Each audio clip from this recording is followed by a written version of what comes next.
Olá, olá, meus amigos! Sejam todos muito bem-vindos a mais uma aula de processo civil.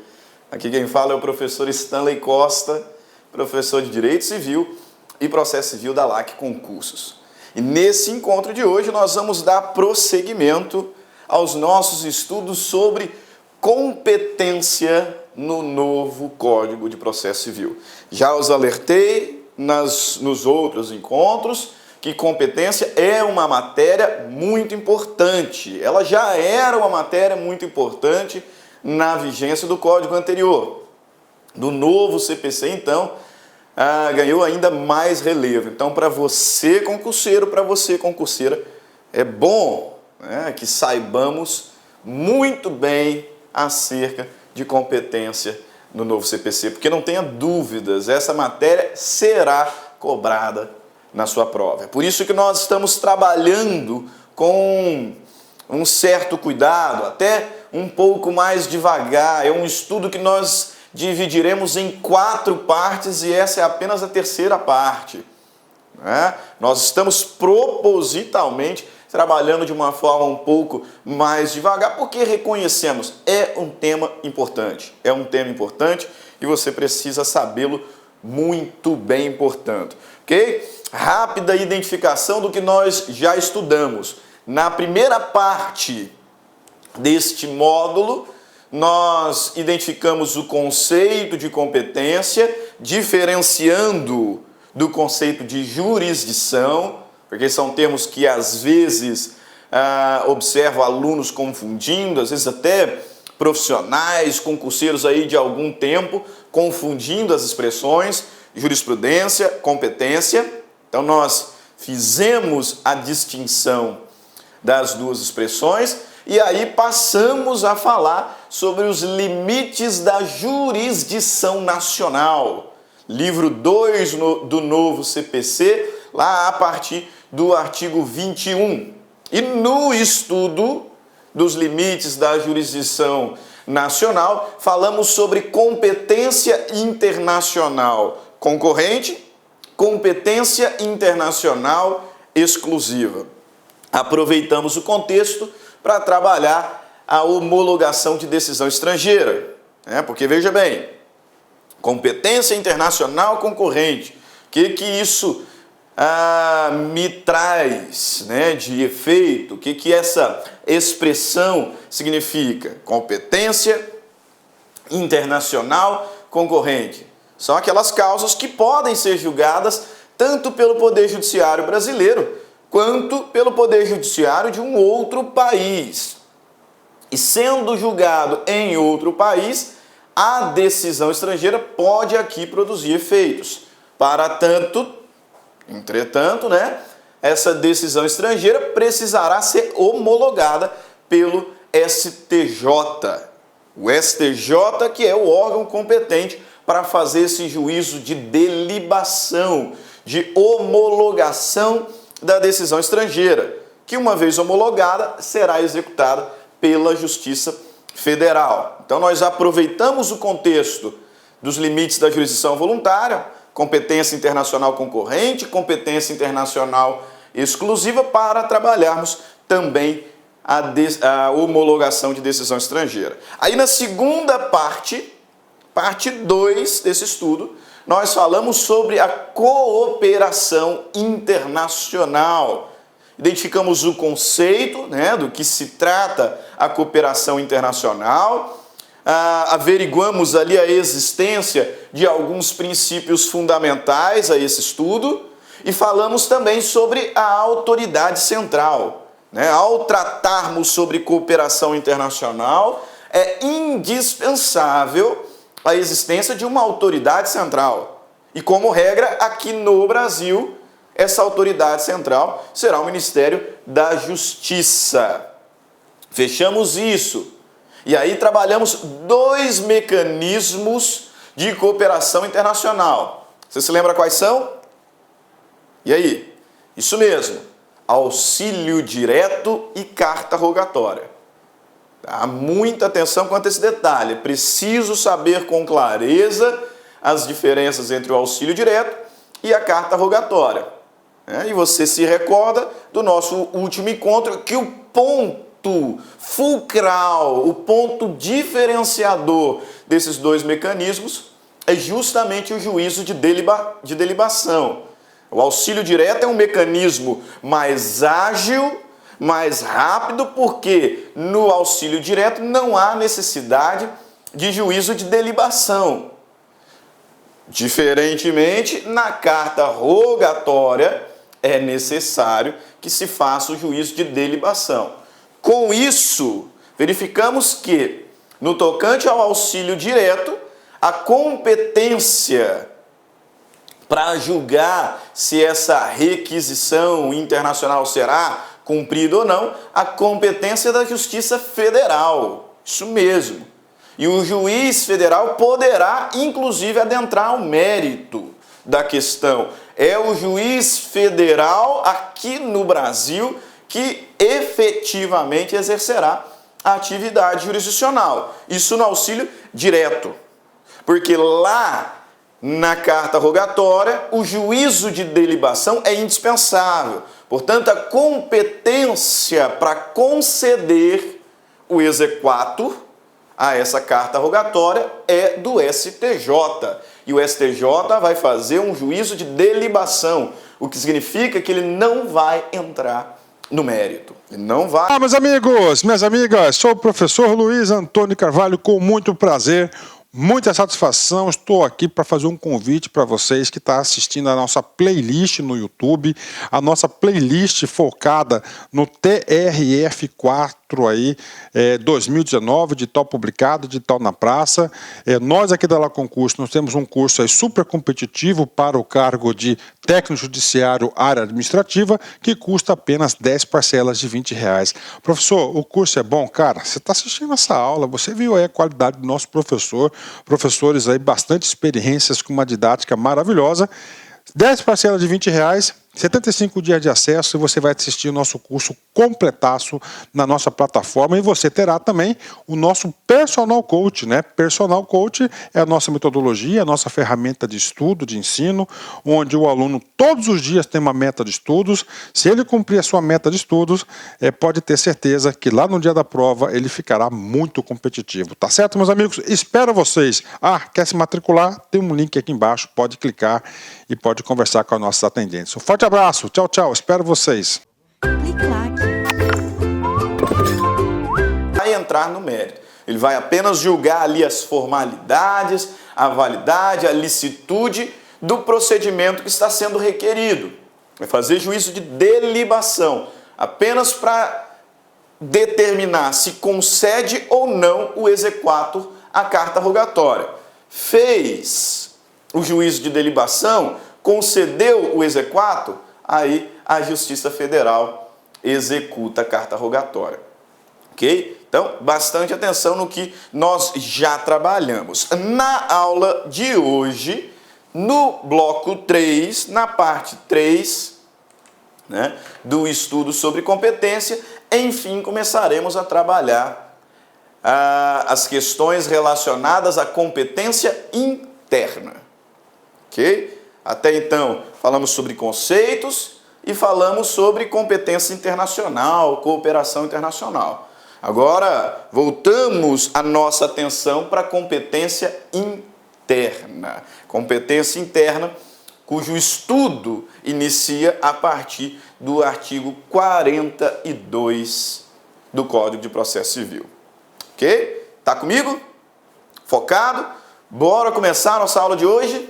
Então, pegue a sua caneta, pegue o seu Código de Processo Civil e acompanhe aí fazendo as devidas anotações, fazendo as devidas marcações. Show de bola! Vamos lá. Competência interna. Antes de mais nada, vale a pena reforçar o conceito de competência. O que é competência? Você se lembra? O que é competência? Competência é a medida da jurisdição.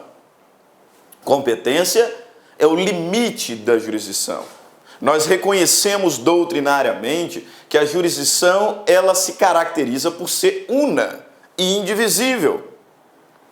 Todavia, por uma questão de organização jurídica, por uma questão de segurança jurídica, existem regras que determinam os limites da competência, os limites da jurisdição que será exercida por determinado órgão. Ok?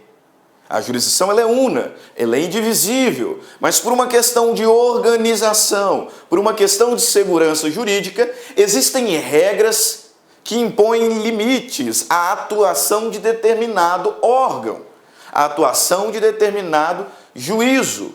E isso é muito lógico, é muito razoável. Porque imagine se um juiz lá do Rio Grande do Sul pudesse conhecer, apreciar e julgar uma demanda em curso lá no Rio Grande do Norte. Isso seria, no mínimo, arriscado ou anti-estratégico, né? Podemos dizer assim, um juiz locado no Rio Grande do Sul julgando uma ação lá no Rio Grande do Norte. Ilógico.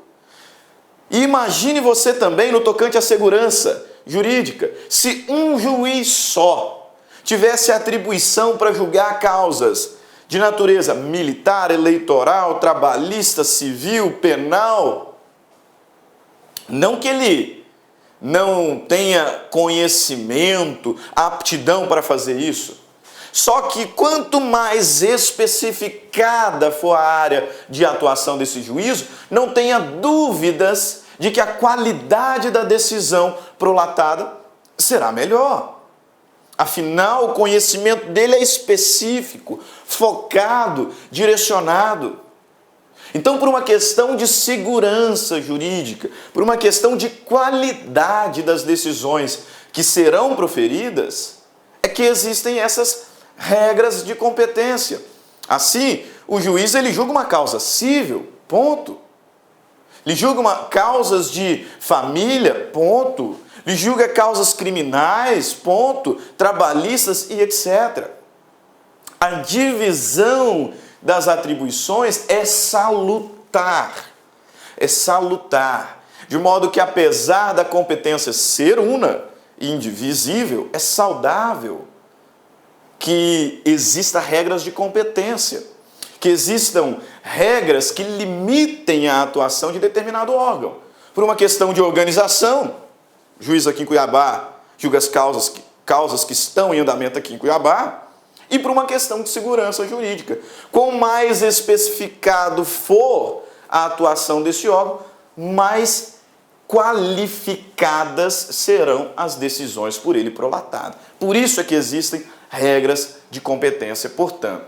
Ok? Então vamos lá para a competência interna. E o primeiro artigo a dispor sobre o tema é o artigo 42, que nos diz assim: as causas cíveis serão processadas e decididas pelo juiz nos limites da sua competência. Então observe que a ideia de competência ela está diretamente relacionada à limitação do exercício jurisdicional. Tá? É um artigo introdutório, mas que já nos revela alguns detalhes interessantes, né? Então, as causas cíveis serão processadas e decididas pelo juiz nos limites da sua competência, vírgula, ressalvado às partes o direito de instituir juízo arbitral. Isso aqui, pessoal, é uma tendência. Isso aqui é um ideal que o novo CPC trouxe consigo. Nós vamos observar ao longo dos estudos de todo o CPC que os idealizadores desse novo código, uma das pretensões era incentivar os meios alternativos de solução de conflito. É bem verdade, a jurisdição ela continua sendo inafastável. Então, se alguém que é parte de um conflito de interesse quer, é direito dele acessar o judiciário. E o judiciário não pode recusar o exercício da atividade jurisdicional. Princípio da inafastabilidade da jurisdição. Todavia, o legislador quer alertar, quer abrir os olhos das pessoas, dos profissionais, daqueles que atuam no direito, acerca dos meios alternativos. Porque é bem verdade, quanto mais os meios alternativos forem utilizados, menos atolado estará o Poder Judiciário. Por consequência, as demandas vão correr mais celeremente, mais rapidamente, as decisões serão mais qualificadas. Então, olha só que sacada do legislador. Diversas vezes no novo CPC, ele faz menção ao juízo arbitral e a outras formas alternativas de solução de conflito. Está falando aqui, as causas cíveis serão processadas e decididas pelo juiz nos limites da sua competência. Todavia, se você, que é parte de um conflito, não quer a intervenção do Poder Judiciário, então fique à vontade, sirva-se dos meios alternativos de solução de conflito, dentre eles o juízo arbitral. Então, um artigo que é inaugural, não traz muita coisa assim importante do ponto de vista prático e do ponto de vista dos estudos, mas um texto interessante, né? Um texto introdutório bastante técnico, né? Revelando aí realmente a ideologia por trás do novo CPC. Perfeito? Beleza, então. Então, bora na sequência. Passada essa parte introdutória. Quando falamos sobre competência, delimitação de competência, definição dos limites de atuação de determinado órgão jurisdicional, esses limites, essa delimitação, ela é feita com base em alguns critérios. Isso mesmo. O legislador, ele se valeu de alguns critérios para definir quais são os limites de atuação dos órgãos jurisdicionais. Tá? Isso, inclusive, com base na doutrina, né, do importante processualista Giuseppe Chiovenda. Chiovenda foi um dos primeiros a identificar esses chamados critérios definidores ou delimitadores de competência. E é sobre eles que nós vamos falar, ok? Sobre ele que nós vamos trabalhar a partir de agora. Reconhecemos, a lei reconhece, a doutrina reconhece a existência de 5 critérios. Isso mesmo. Nós vamos falar agora acerca de 5 critérios delimitadores da competência. 3 deles, chamados por boa parte da doutrina de critérios objetivos, e outros 2, individualizados. Quais são esses critérios? Eu tenho 3 critérios chamados critérios objetivos, que são em razão da matéria... Meus amigos, minhas amigas, sou o professor Luiz Antônio Carvalho, com muito prazer, muita satisfação, estou aqui para fazer um convite para vocês que estão assistindo a nossa playlist no YouTube, a nossa playlist focada no TRF4 aí, 2019, de tal publicado, de tal na praça. Nós aqui da La Concurso, nós temos um curso aí super competitivo para o cargo de técnico judiciário área administrativa, que custa apenas 10 parcelas de R$20. Professor, o curso é bom? Cara, você está assistindo essa aula, você viu aí a qualidade do nosso professor, professores aí bastante experiências com uma didática maravilhosa. 10 parcelas de R$20, 75 dias de acesso, e você vai assistir o nosso curso completaço na nossa plataforma, e você terá também o nosso Personal Coach, né? Personal Coach é a nossa metodologia, a nossa ferramenta de estudo, de ensino, onde o aluno todos os dias tem uma meta de estudos. Se ele cumprir a sua meta de estudos, pode ter certeza que lá no dia da prova ele ficará muito competitivo. Tá certo, meus amigos? Espero vocês. Quer se matricular? Tem um link aqui embaixo, pode clicar e pode conversar com as nossas atendentes. Um forte abraço, tchau, tchau, espero vocês. Matéria da pessoa e do valor da causa. Professor, por que esses 3 são chamados de critérios objetivos? Pelo seguinte, esses 3 critérios iniciais, matéria, pessoa, valor da causa, eles estão intimamente relacionados aos elementos da ação. Você se lembra quais são os elementos da ação? Lá nos estudos introdutórios do CPC, você se lembra quais são os elementos da ação? Cuidado, não confunda elementos da ação com condições da ação. Elementos da ação são 3: partes, pedido e causa de pedir. Perfeito. Esses 3 critérios iniciais, eles são chamados de critérios objetivos porque estão relacionados aos 3 elementos da ação. Então, quando eu falo em critério, ou melhor, em definição da competência em razão da pessoa, eu estou olhando para as partes, para autor e réu. Quando eu falo em delimitação de competência com base na matéria, eu estou procurando, eu estou observando a causa de pedir.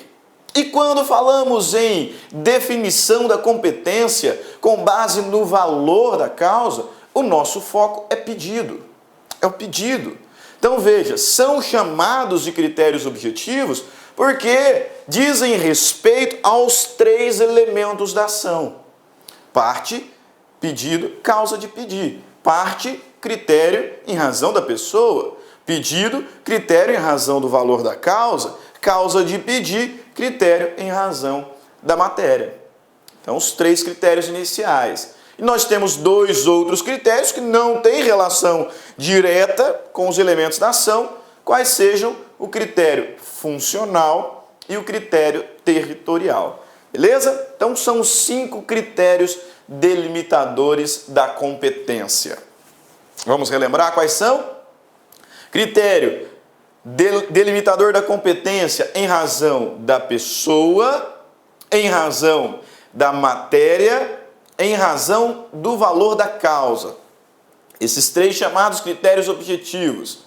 E critério em razão da função, critério funcional, e em razão do território, critério territorial. Nós vamos falar sobre cada um deles a partir de agora.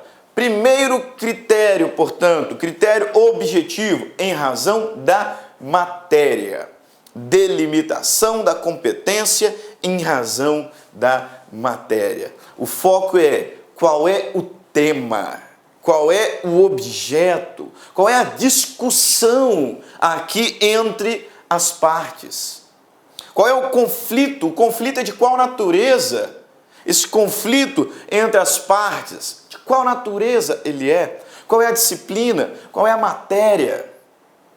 Isso é que nós queremos saber aqui nesse primeiro critério. E esse critério ele é importantíssimo desde o início do caminho de definição da competência. É mesmo, porque a partir do momento em que eu concluo que essa ação, essa demanda pode ser conhecida, apreciada e julgada pelo Poder Judiciário brasileiro, com base lá nas regras sobre limitação, sobre os limites da jurisdição nacional, a partir do momento em que eu identifico o Poder Judiciário brasileiro pode julgar a demanda, aí eu preciso identificar o seguinte: essa demanda é da justiça, é de competência da justiça especial ou é da competência da justiça comum? Lembra lá do organograma que nós fizemos sobre a organização do Poder Judiciário, que inclusive é um tema de constitucional, mas que fizemos uma reflexão rápida na primeira parte? Pois bem, o Poder Judiciário brasileiro, ele se divide horizontalmente e verticalmente. Verticalmente, em primeira instância, segunda instância, instância superior, Supremo Tribunal Federal. E horizontalmente, ele se divide em justiça especial e justiça comum. Esse critério da matéria, ele já me serve agora, logo no início, nos estertores do trabalho de definição da competência. Porque é ele que vai me dizer se essa demanda é de competência da justiça especial, militar, eleitoral ou trabalhista, ou não sendo da justiça especial, se é da justiça comum. E aqui na justiça comum, se é da justiça estadual ou federal. Competência em razão da matéria. Então, lá no início, ele já é importante. É a matéria que vai me revelar. Essa demanda é de competência da justiça comum. E aqui na justiça comum é de competência da justiça estadual. Só que, por vezes, eu continuo a analisar a matéria. Porque você bem sabe que aqui no âmbito da justiça estadual, em algumas comarcas, nós temos varas específicas. E essas varas específicas são definidas de acordo com o tema, com o objeto de discussão no âmbito processual. Então, eu cheguei à conclusão, com base na matéria, que a competência é da justiça comum. E na justiça comum, que a competência é da justiça estadual, cível. Só que estamos falando de divórcio. Então dá para ir mais além, porque aqui na minha comarca existem varas de família. Varas de família. Então a matéria dentro da justiça comum estadual vai ser direcionada especificamente para aquela vara de família. Isso é o que nós chamamos, atenção, de competência de juízo. Competência de juízo. O critério da matéria, ele vai me ajudar a definir a competência de juízo. Apenas para a gente fazer uma análise etimológica. Aqui nesse momento, a gente considera juízo como a unidade do Poder Judiciário ali, que é composta por juiz e os servidores, né, daquela vara específica. Por isso que aqui na Justiça Estadual, juízo, por vezes, é utilizado como sinônimo de... Só como é que você está sabendo? Sinônimo de vara. Isso mesmo. Quando a gente se refere em juízo, estou especificamente tratando daquela unidade judiciária, composta por aquele juiz e por aqueles servidores. Isso na praxe a gente chama de vara. Por que competência de juízo? Porque essa matéria discutida deve ser julgada por aquela vara específica. Por aquela vara específica. É uma ação de divórcio. Uma ação de divórcio. A matéria, portanto, é de direito de família. Logo, vamos iniciar a nossa discussão, né? Uma das partes ali é brasileira. Então, o Poder Judiciário brasileiro tem competência para essa demanda. Beleza, definir Poder Judiciário brasileiro, com base na matéria. Poder Judiciário brasileiro é da competência da Justiça Especial ou da Justiça Comum? É trabalhista? É militar? É eleitoral? É lógico que não. Então, competência é da Justiça Comum. Ação de divórcio na Justiça Comum é estadual ou federal? Estadual, é óbvio, professor, é estadual. Nessa comarca tem vara específica de família? Então, com base na matéria, é essa vara que vai julgar a demanda. Vara, aqui utilizado como sinônimo de juízo, a matéria, portanto, nos ajuda a identificar a chamada competência de juízo. Competência de juízo. Belezinha?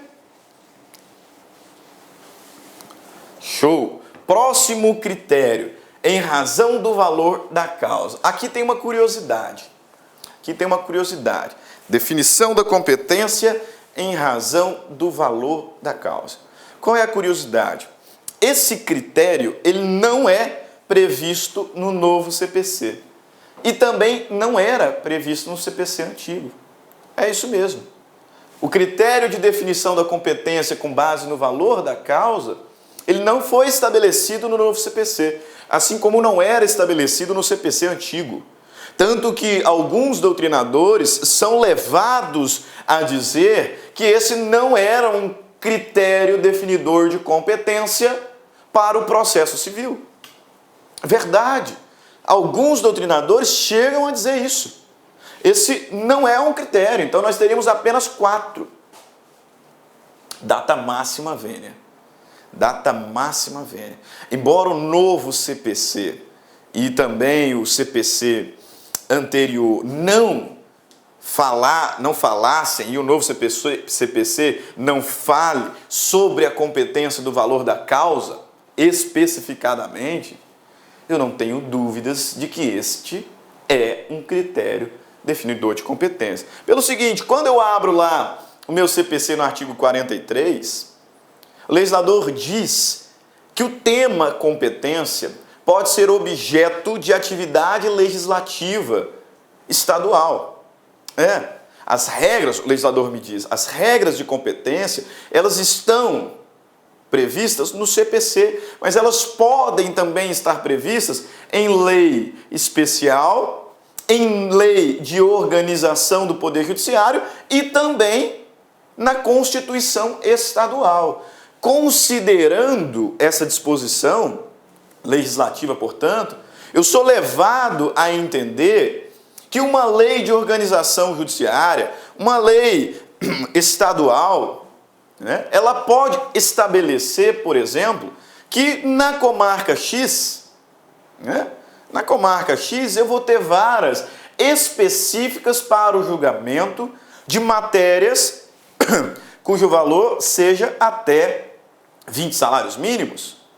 E aí uma outra vara com competência específica para causas de valor entre 20 salários mínimos e 100 salários mínimos. E outras varas específicas para as demandas cujo valor seja superior a 100 salários mínimos. Se existe essa possibilidade, então, valor da causa é critério, sim, definidor de competência.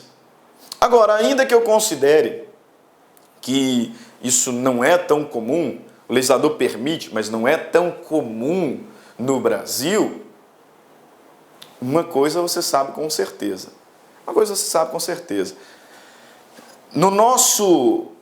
Na nossa organização judiciária, existe um microsistema de juizados especiais. Ligou? Pois é. Existe um microsistema de juizados especiais compostos, ou melhor dizendo, composto pelo juizado especial estadual, no nosso caso, juizado especial civil, o JEC, o juizado especial federal e o juizado especial da Fazenda Pública. E dentre outros elementos, o que define a competência desses órgãos jurisdicionais, desses juizados especiais, é o valor da causa. Então, como é que é? Como é que eu posso dizer que o critério do valor da causa não é um critério delimitador de competência simplesmente porque o novo CPC não cuidou especificamente dele? Horas. Nesse microsistema de juizados especiais, de todos os critérios, o mais importante é justamente valor da causa. Você bem sabe, à luz da Lei 9.099, Lei 9.099 de 95, lá no seu artigo 3º, inciso 1º, que é de competência dos juizados especiais cíveis, demandas de valor até 40 salários mínimos. Com a seguinte observação, a parte, o interessado, pode propor a demanda no JEC. Tá? E esse pode aqui é importantíssimo.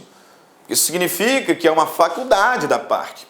Se ele não quiser propor a demanda dele menor do que 40 salários mínimos no JEC, ele não é obrigado. Ele tem a faculdade. Então, à luz da Lei 9.099, artigo 3º, inciso 1º, o interessado ele pode propor demandas de até 40 salários mínimos no JEC.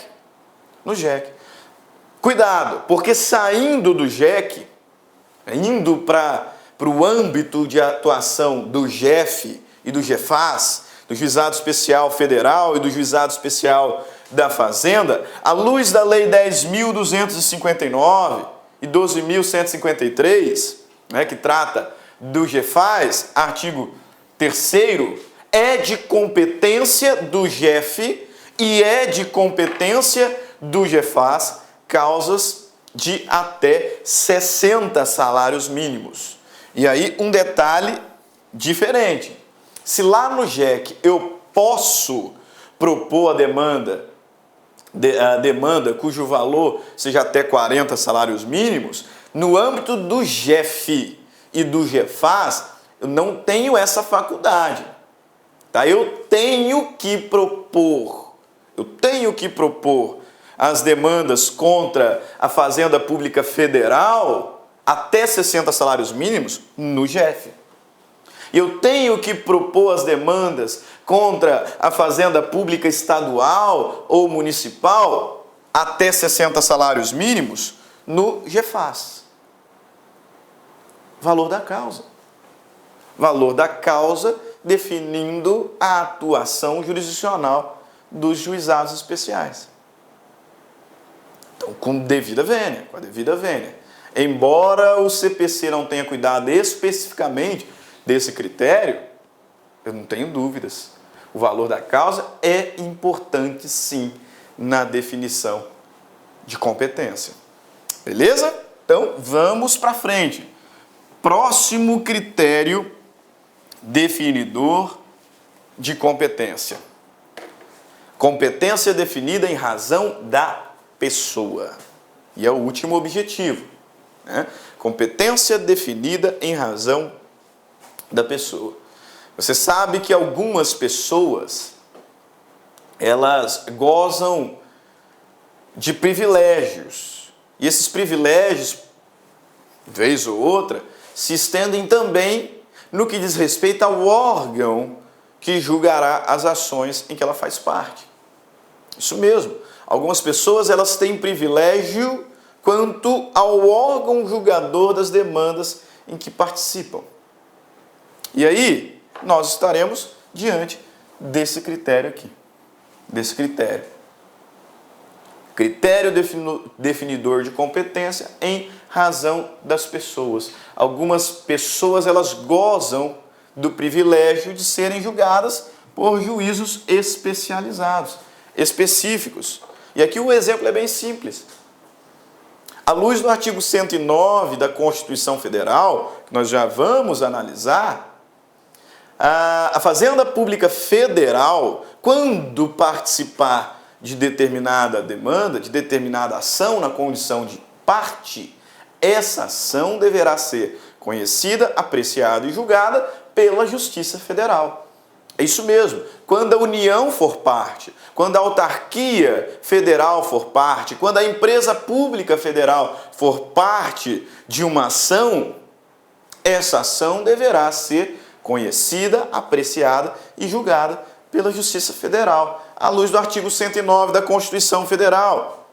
Da mesma forma, a Fazenda Pública Estadual e Municipal, quando atuarem num processo na condição de parte, essa ação será julgada pelas chamadas varas de fazenda pública, quando elas existirem. Então eu não estou considerando a matéria, eu não estou considerando o valor da causa por hora.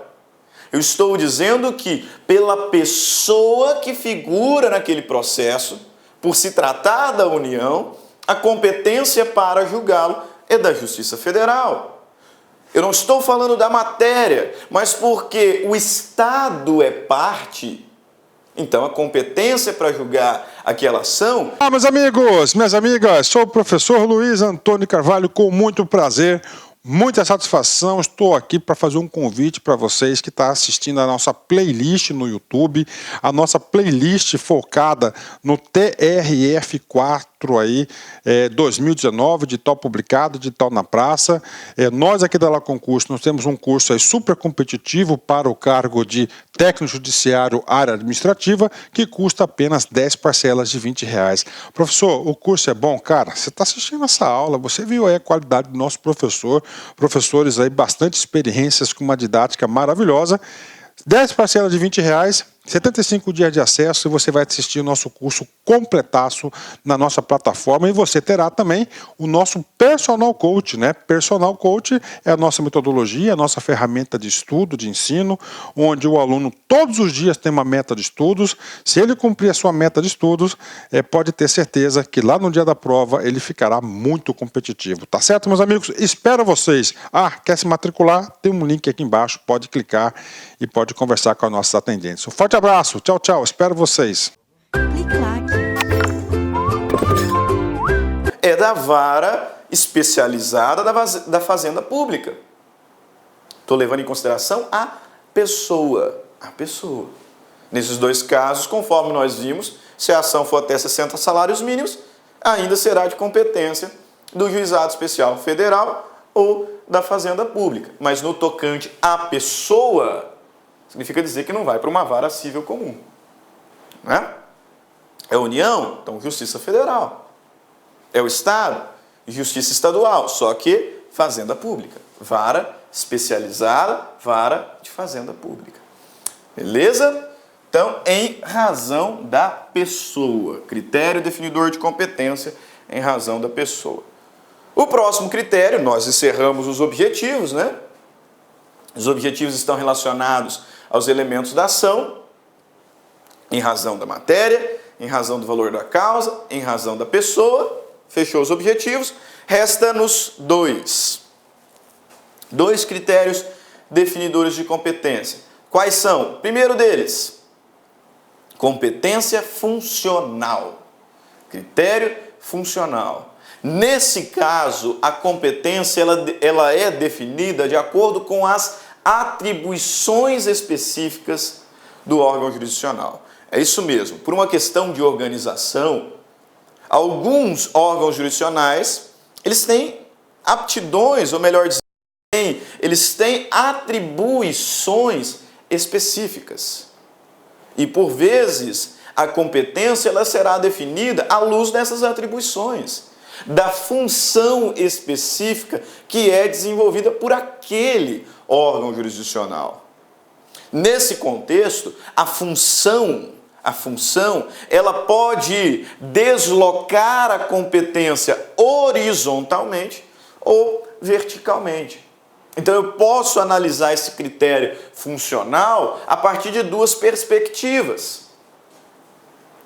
Critério funcional do ponto de vista horizontal e vertical. Horizontalmente, veja comigo, o novo CPC diz que o incidente de arguição de inconstitucionalidade, ele deve ser julgado pelo plenário do tribunal ou órgão especial definido no regimento interno. Então você imagina que existe determinada demanda em curso na primeira Câmara, lá no Tribunal de Justiça.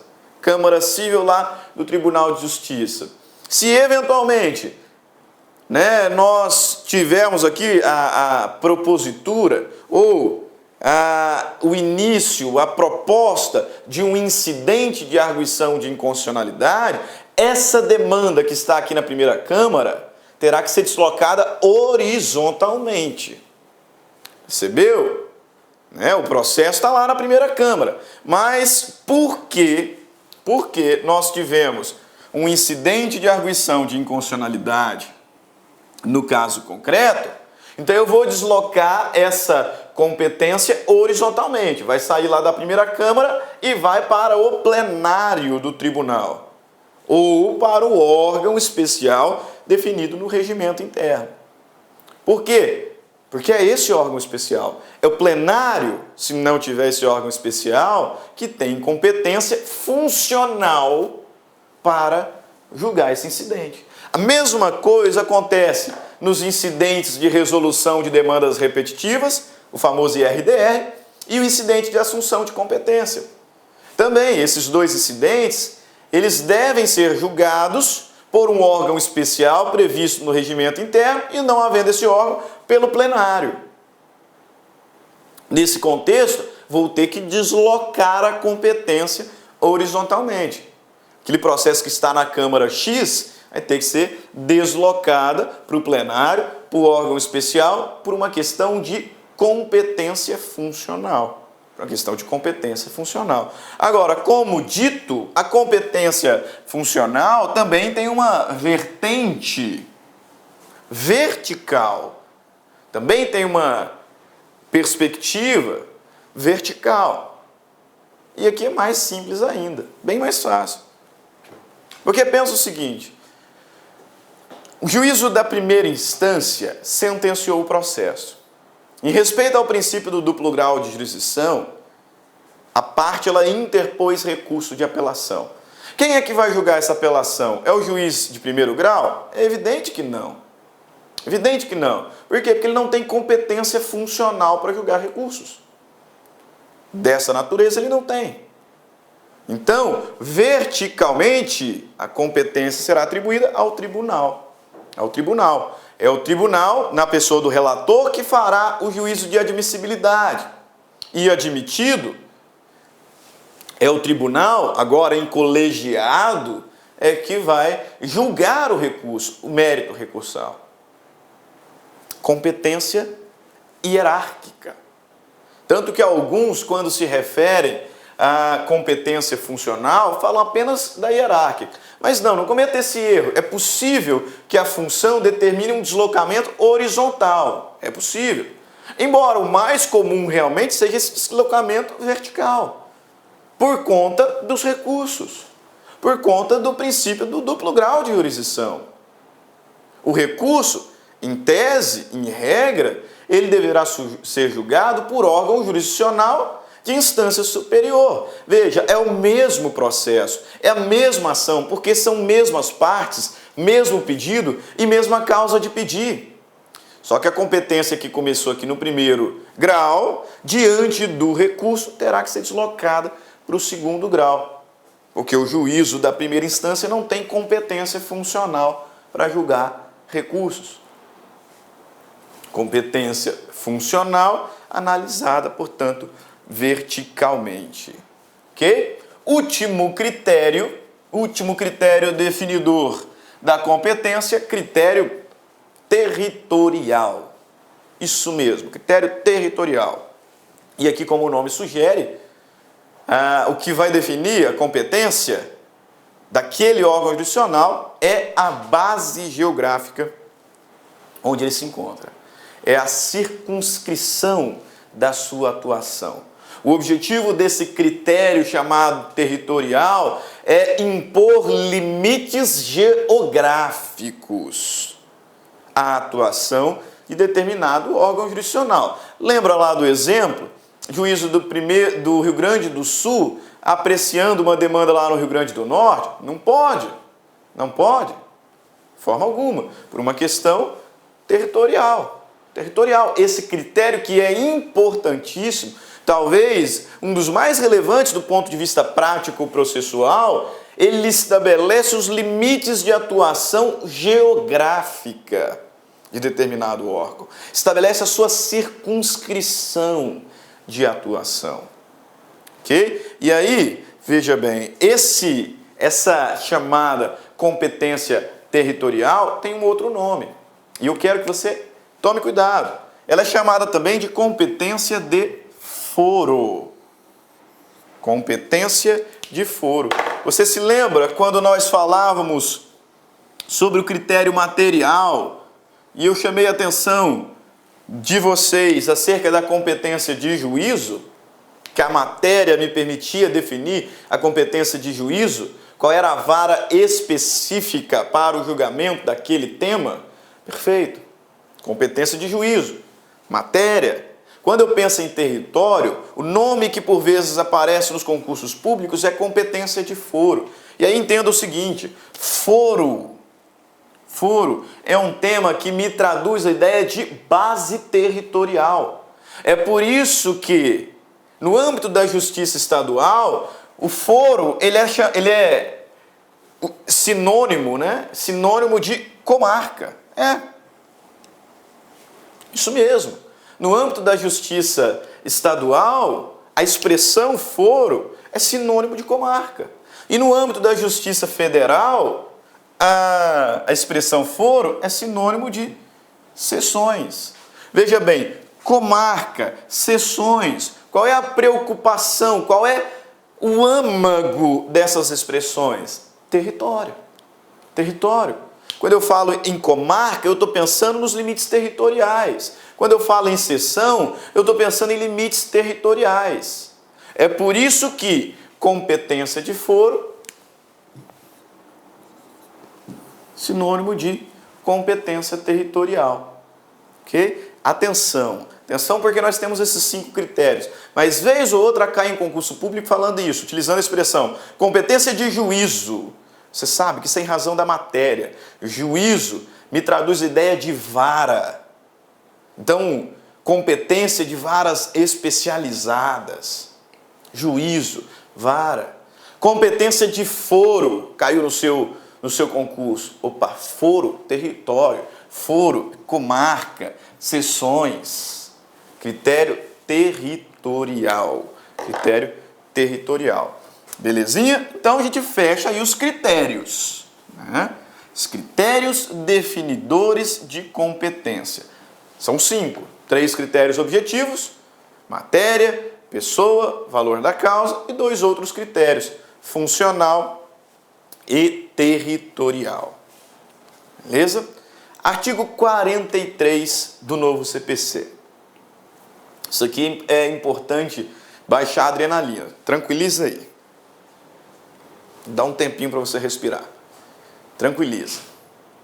Fechou as ideias com relação aos critérios? Agora foca. Agora volta.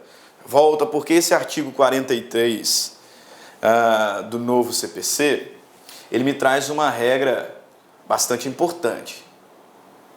Bastante importante.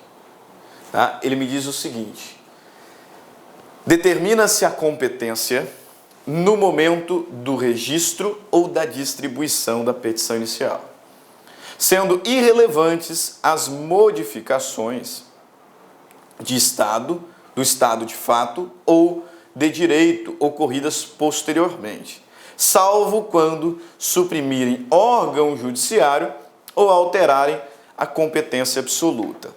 Agora eu quero que você faça o seguinte: é importante, pessoal, você fazer a análise de alguns artigos com o código mesmo, com o código fixo. Você estuda aí com base no site do Planalto, não tem problema, então você redige, tá? Você escreve esse artigo no seu caderno. Você tem o código físico, então você vai fazer algumas observações, alguns apontamentos no próprio código. E aqui eu quero que você distribua, divida esse artigo em 3 partes. Tá? Esse artigo ele é importante porque ele estabelece o chamado princípio da perpetuatio jurisdictionis. Perpetuatio jurisdictionis. Nossa, mas que preciosismo do professor, falando latim. Latim não é cobrado em concurso público. Aí que você se engana. Eu não estou falando aqui em perpetuatio jurisdictionis para fazer graça. Não estou sendo preciosista, não. É porque essa expressão latina cai no concurso público. Perpetuatio jurisdictionis é um tema importante e é um tema que cai no concurso dessa forma, com a expressão no latim. Então, bastante atenção com o artigo 43 e faça comigo aqui a divisão dele em 3 partes. Primeira parte, veja lá, determina-se a competência no momento do registro ou da distribuição da petição inicial. Então, primeira divisão, primeira parte aqui desse artigo que nos interessa. Aí ele segue: sendo irrelevantes as modificações do estado de fato ou de direito ocorridos posteriormente. Segunda parte, salvo quando suprimirem órgão judiciário ou alterarem competência absoluta. Terceira parte. Tá? Essa primeira parte me traz uma informação introdutória. Meus amigos, minhas amigas, sou o professor Luiz Antônio Carvalho, com muito prazer, Muita satisfação, estou aqui para fazer um convite para vocês que estão assistindo a nossa playlist no YouTube, a nossa playlist focada no TRF4 aí, 2019, de tal publicado, de tal na praça. Nós aqui da La Concurso, nós temos um curso aí super competitivo para o cargo de técnico judiciário área administrativa, que custa apenas 10 parcelas de R$20. Professor, o curso é bom? Cara, você está assistindo essa aula, você viu aí a qualidade do nosso professor, professores aí bastante experiências com uma didática maravilhosa.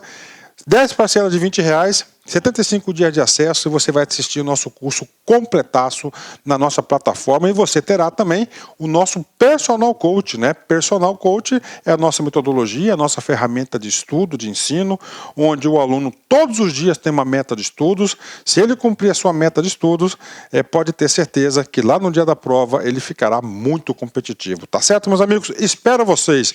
Quer se matricular? Tem um link aqui embaixo, pode clicar e pode conversar com as nossas atendentes. Um forte abraço, tchau, tchau, espero vocês. Clique lá.